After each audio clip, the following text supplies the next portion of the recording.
Hello and welcome to episode 295 of Geeking Out Weekly. I am Jim Pilker, and last week you had the choice between Tarot, Witch of the Black Rose number 100, and Puppet Master number 1. And you guys, you chose Puppet Master. So, without further ado, let's get into it, shall we? This is Puppet Master number 1, written by Sean Gaborin with art by Michaela DeSacco. When a group of friends set out to use the abandoned Bodega Bay Inn as a party spot, they very soon find out firsthand that the folklore surrounding the inn is not fantasy, as an army of autonomous puppets have their way with the trespassing teens in gruesome fashion.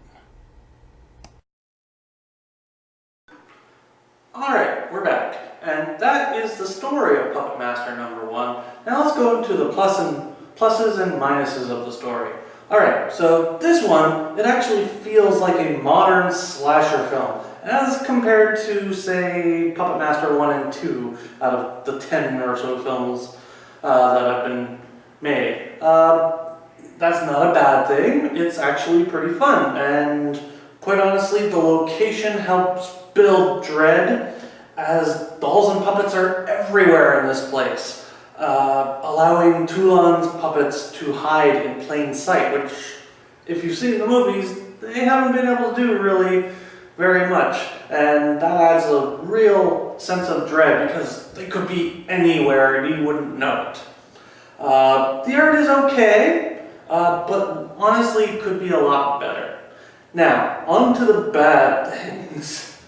This book really feels rushed, and it feels short, even at 22 pages.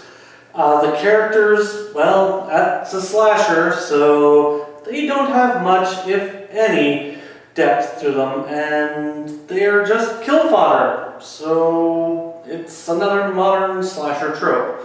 Honestly, I'm not sure where, if anywhere, this may fit in the very, very confusing and convoluted timeline for the Puppet Master series, but it seems to take place in the possibly the 80s or 90s, possibly even later than that, according to the cards I see in the book. And honestly, the major problem I have with this book, it's advertised as a 32-page book, but has 6 pages of ads.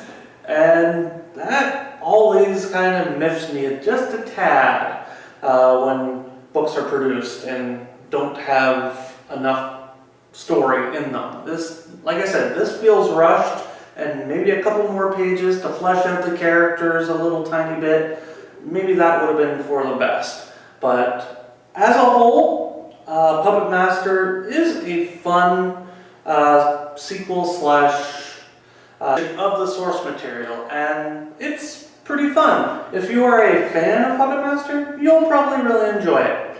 Now, as for next week's reviews, you'll get to choose between the returning Tarot, Witch of the Black Rose number 100, or Chapter House Comics' Die Kitty Die by Dan Parent of Archie Comics fame.